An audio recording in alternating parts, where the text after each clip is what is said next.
Hello, I'm Laura Painter. You're watching an ABC 10 Plus recap of stories you may have missed. A new bill aims to make AI chatbots safer for kids. The legislation inspired in part by a tragedy. Then we hear closing arguments in the Daniel Serafini murder trial. The ABC 10 Plus recap starts now.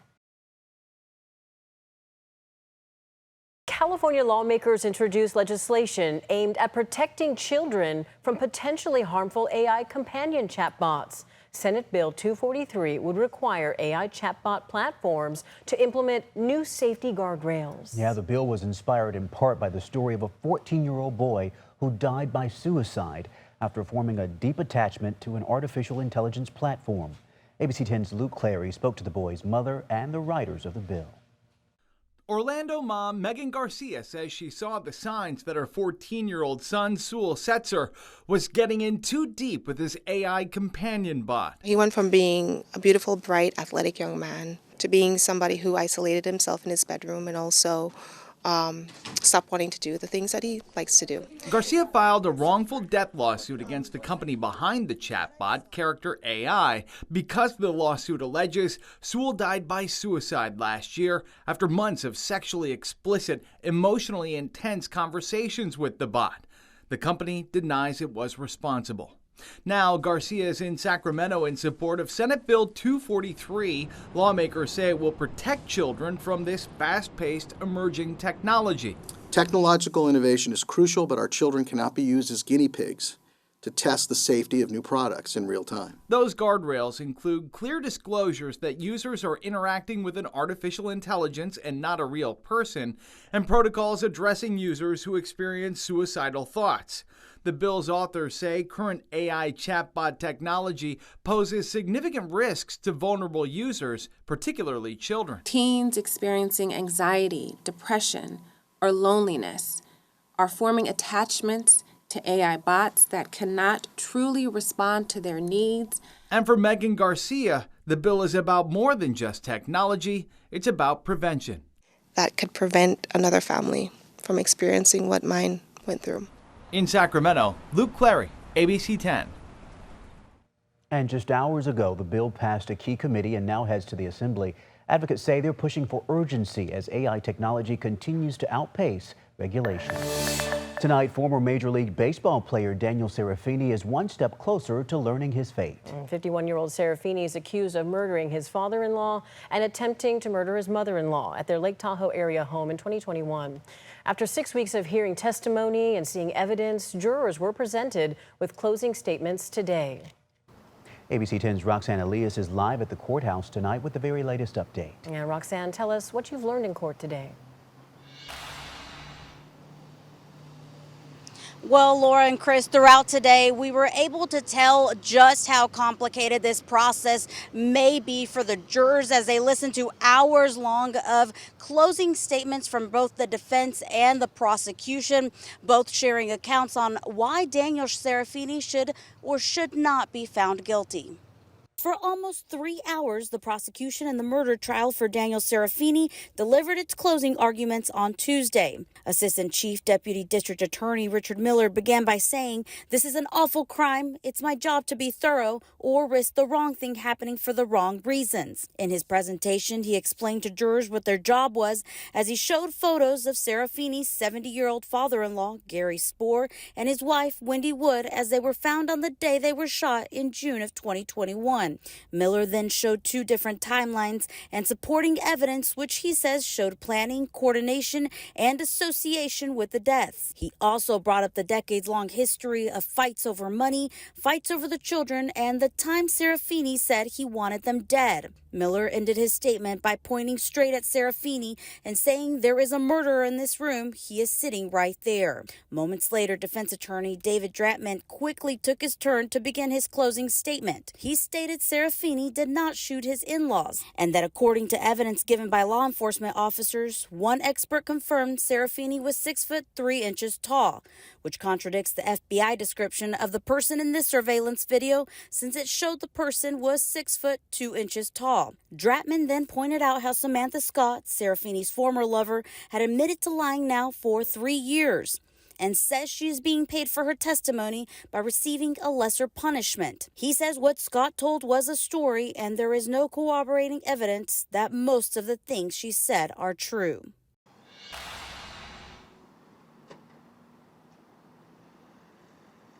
Closing statements ended just a few minutes ago. I am told that jurors did meet to deliberate a little bit and pick a four-person. They are expected to be back here on Thursday at 8:30 in the morning with further deliberations or a verdict. I'm live in Auburn. Roxanne Elias, ABC 10. Keep us posted as you learn more. Roxanne, thank you.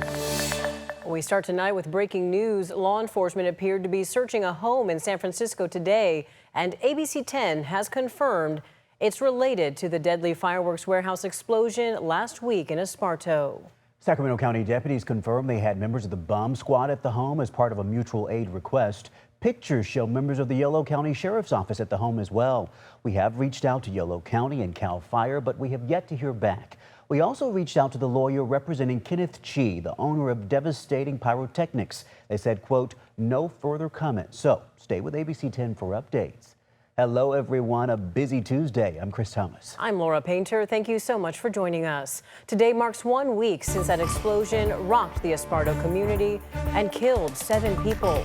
2 others were hurt. The fireworks warehouse was destroyed. Homes in the area were also damaged. Just hours ago, Yolo County supervisors declared a state of emergency. It is just the latest update in a fast developing story. ABC 10's Garshpal Sangha has been following this story closely since day one and joins us live in Esparto tonight.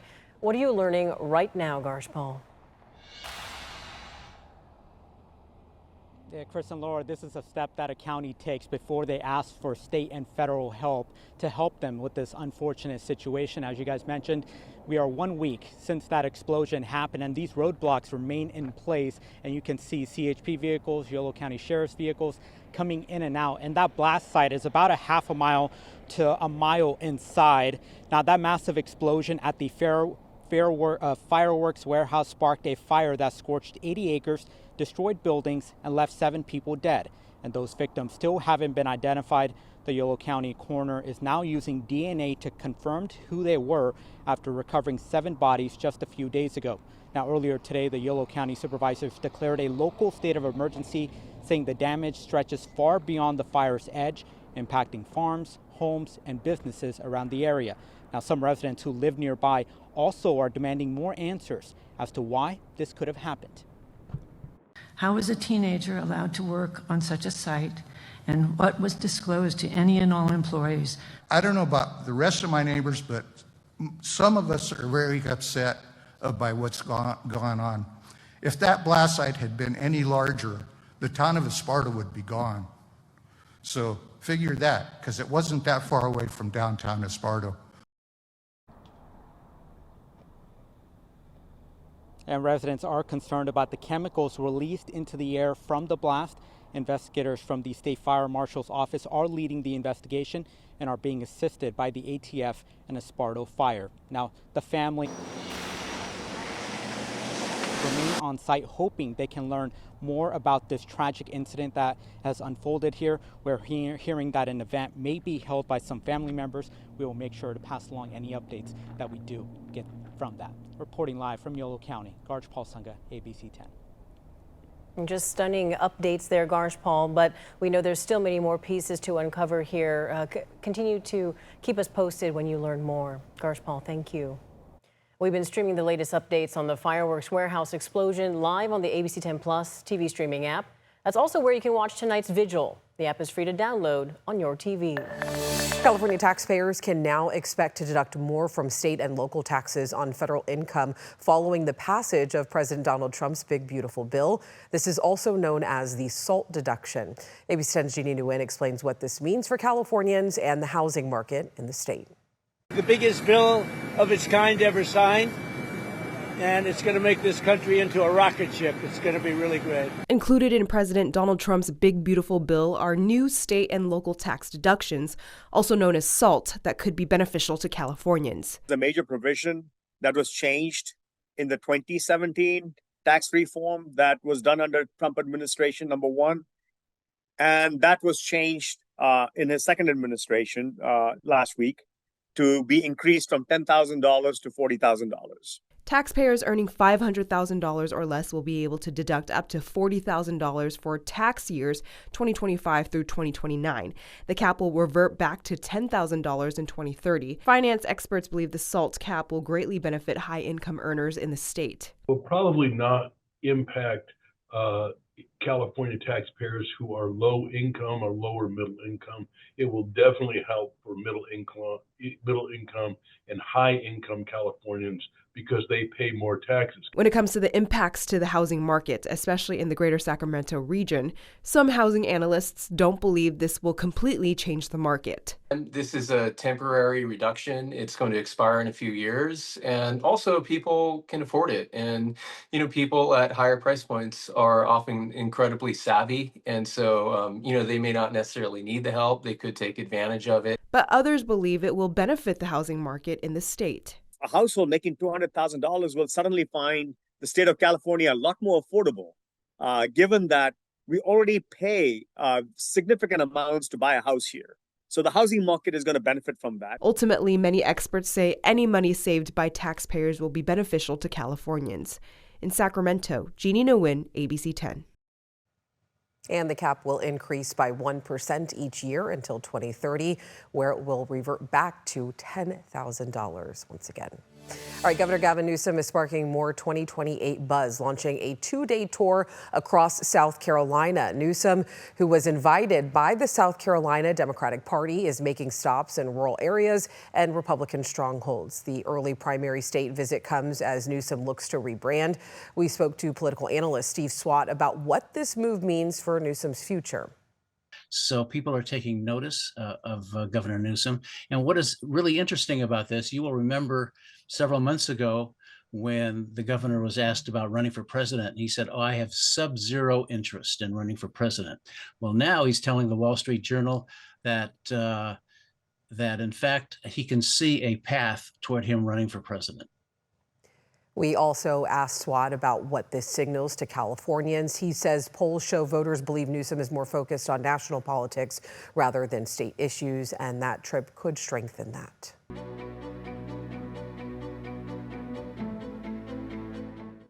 New tonight, a major development in our ongoing investigation, the Wild West of education. Highlands Community Charter and Technical Schools Board of Directors is stepping down. It comes just weeks after a state audit sparked by ABC10's reporting revealed a serious misuse of public funds and violations of the law. Investigative reporter Andy Judson is live in the studio with the latest.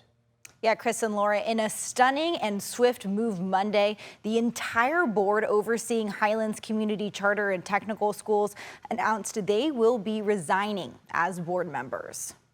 The board's resignations follows the June 24th release of a state audit, which found Highlands misreported attendance, used taxpayer money on luxury travel, and hired unqualified staff, including family members, for six-figure salaries.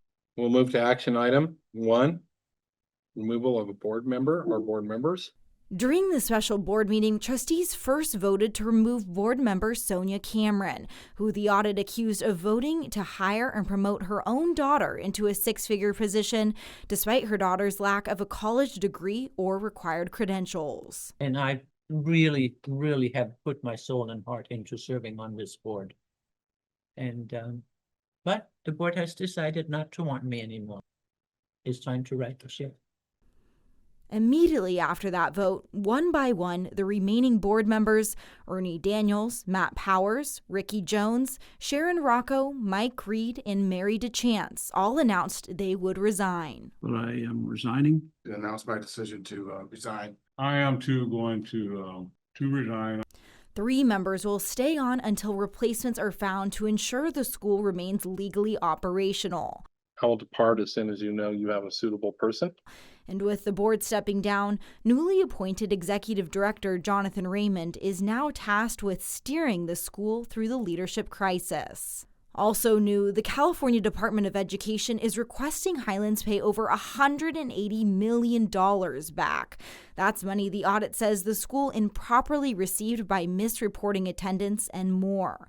Education Chair Assemblymember Mura Suchi, who requested the audit, reacted to the news. Those were taxpayer dollars that were wrongfully received by the Highlands operators, and so it's only right that they have to pay that money back. In response, Highlands said they're reviewing legal options, saying in part, "Let's be clear, any suggestion that Highlands could give back $180 million is political theater and would force the school to close." And with the board stepping down, newly appointed director Jonathan Raymond is now tasked with steering the school through this leadership crisis. In a statement, Raymond said, "This moment is about accountability at every level," adding, "I asked for these resignations because I believe Highlands' future depends on a clean break from past governance failures." Chris and Laura. Andy, thank you. And don't forget, you can watch Andy's full report on the state audit and the entire 2-year investigation, The Wild West of Education, right now. It's streaming on the ABC10 Plus TV streaming app.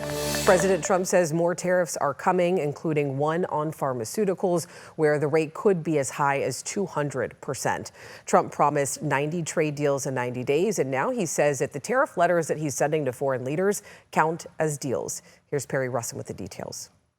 President Trump says more tariff letters will be sent today to foreign leaders, warning if deals are not made by August 1st, they will face steep tariffs. It's about time the United States of America started collecting money from countries that were ripping us off. Trump sending letters to more than a dozen world leaders so far. Japan and South Korea, major trading partners, now facing 25% tariffs. South Africa would be hit with 30% tariffs. Myanmar and Laos even steeper, 40% tariffs. Trump promised 90 tariff deals in 90 days. The White House has only announced a deal with Vietnam and the framework of a deal with the United Kingdom. Trump now claims his letters are deals. A letter means a deal.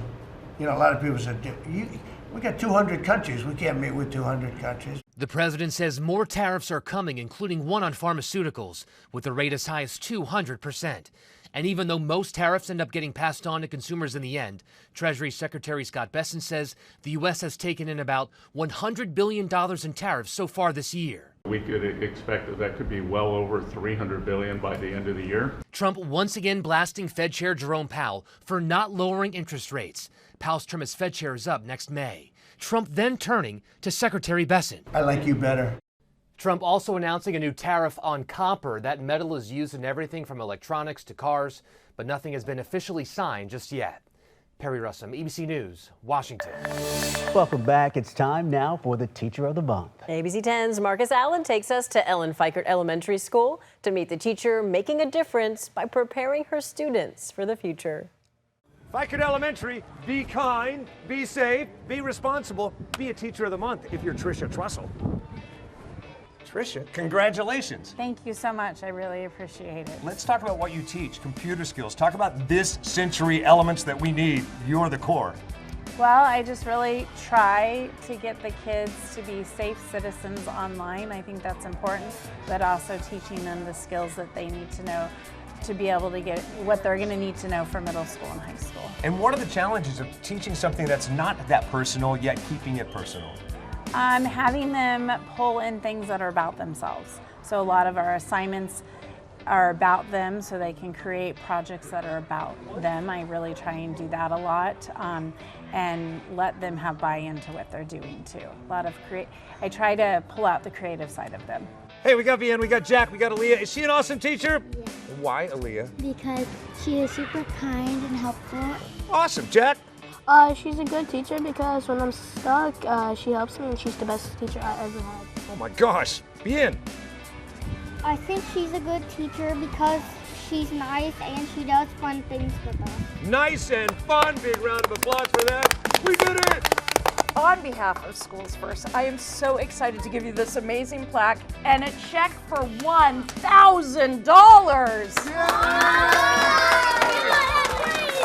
Congratulations, Miss Russell!